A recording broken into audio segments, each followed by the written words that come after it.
Are you tired of constantly resizing and adjusting your design for every screen size? In today's video, I'll show you how to use constraints, leverage auto layout, and blend them together to create flexible, responsive designs that work across all devices. Stick around till the end, and we'll even do a hands-on exercise so you can start applying this right now.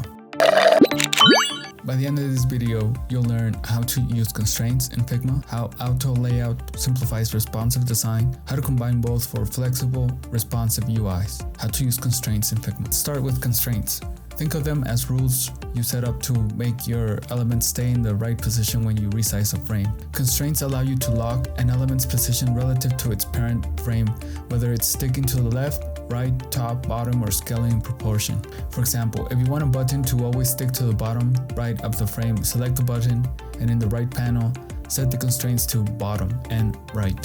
Now, when I resize the frame, see that the button stays exactly where we want it. Constraints are perfect for making sure elements behave consistently when adjusting between screen sizes, whether it's a mobile app or web page or dashboard. How to use auto layout in Figma. Now, let's talk about auto layout. If constraints are about keeping elements locked in the right place, auto layout is about flexibility. This allows your components to grow and shrink based on the content inside. So if you add more text or change the size of an image, everything else adjusts automatically. Here's a quick example. I got a button here. Without auto layout, if I add more text, the button doesn't change size.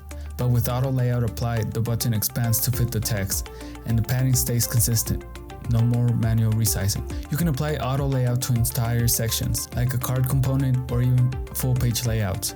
Just like that, you got flexible, responsive UI elements. Now, here's where the magic happens. Constraints and auto layout work hand in hand to create designs that not only stay organized, but also adapt to any screen size.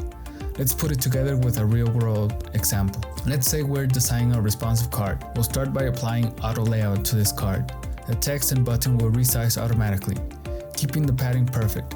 But what if we want the card to always stay centered on the page? That's where constraint comes in. We'll apply center constraints on both the horizontal and vertical axis. Now watch what happens when I resize the entire frame. The card stays centered, and the elements inside remain perfectly spaced. This combination of auto layout for internal flexibility and constraints for external positioning gives you total control over your design's responsiveness. Building a responsive profile card. Alright, now it's time for a quick hands-on exercise. Let's build a responsive profile card from scratch using everything we've learned. Step 1. Add your elements, a profile picture, some text, and a button. Step 2. Select all the elements and apply auto layout. Adjust the padding and spacing so everything is evenly distributed. Step 3. Now let's make sure the cards stay responsive across different devices. We'll apply center constraints to keep the card in the middle of the screen and make sure the profile image resizes proportionally. Now, when we resize the frame, the card adapts perfectly. The image resizes, the text adjusts, and everything stays beautifully aligned. So today we covered the essentials of using constraints to lock down element positioning, auto layout to create flexible components, and how to blend both to build truly responsive designs. Plus, we built a responsive profile card from scratch.